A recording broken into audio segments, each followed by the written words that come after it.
Hi friends, welcome to our channel Knowledge Factory UPSC. My name is Harishankar, and today in this lecture we are going to discuss what is company rule and what are its specifications and what are its features. Okay, let's see. When we look into the historical background of the India, it's mainly divided into two parts, and they are company rule and crown's rule.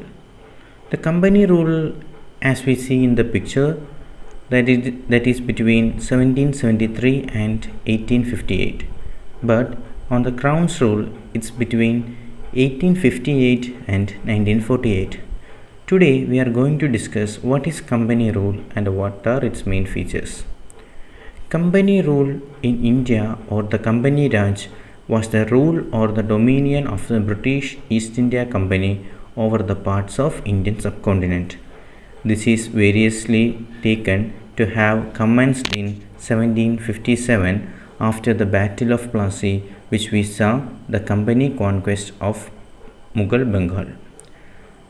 Later, the company was granted the Diwani, or the rights to collect revenue, and in Bengal and Bihar, or in 1773, when the company established a capital in Calcutta and appointed its first Governor General Warren Hastings and become directly involved in the governance.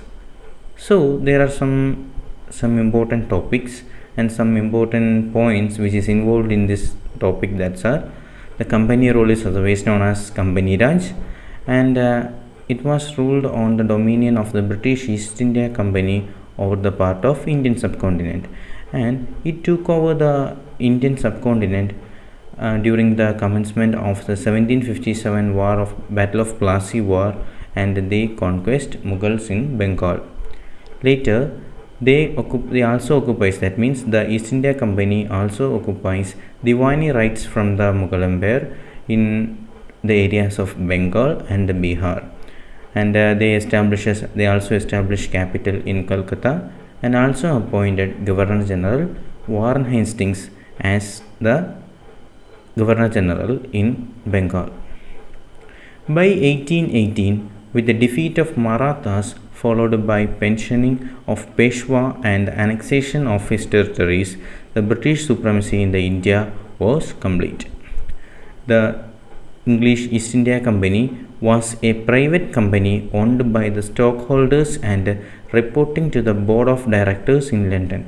As we know, English East India Company is not a governmental body but a private company, or it was a companion, it was a combination of different stockholders together to form the East India Company, and they started the trade, or they came to India for trade, or they consider India as a best marketplace. So it was firstly not a governing body but only a market body.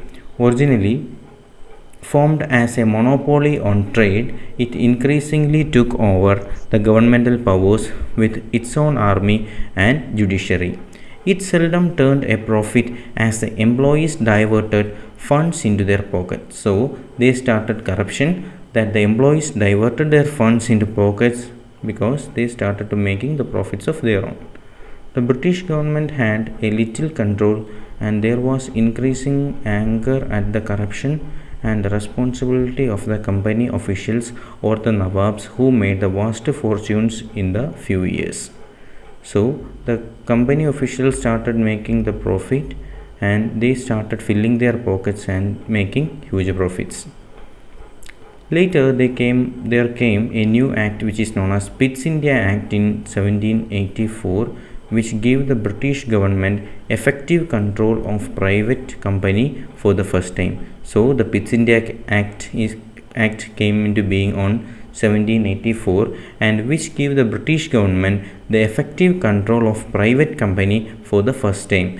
And the new policies were designed for an elite civil service career that minimized the temptation of the corruption. So according to Pitt's India Act of 1784, they established the elite civil service career as a part of the civil service. The temptation of the corruption, or the chance of the corruption, is reduced, and increasingly the company officials lived in separate compounds according to British standards. So in India itself, the company rulers or the company officials lived in India itself, but they lived in a special compound with their own British standard.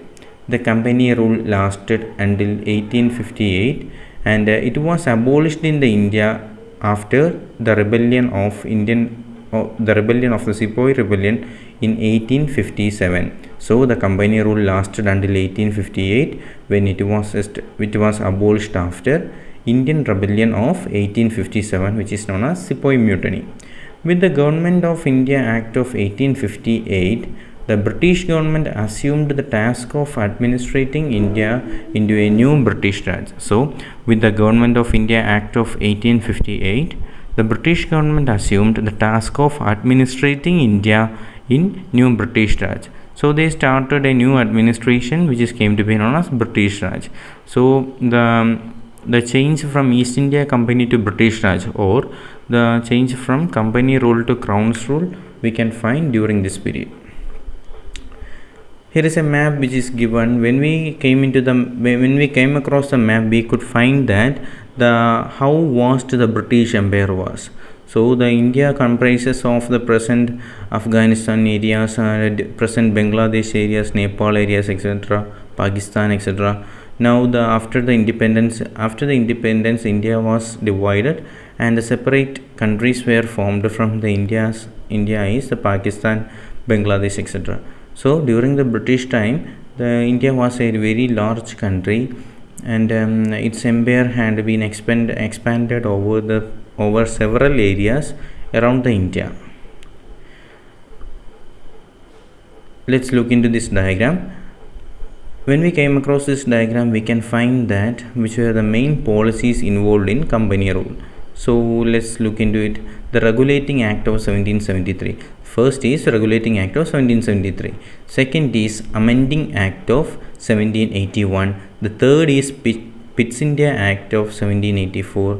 And the fourth one is Act of 1786. Then there are three Charter Acts which are of 1793, 1813 and 1833. Okay, so these are the main features of the company rule. I hope you enjoy this video. If you like this video, like to the video, subscribe my channel and share this to your friends. Thank you.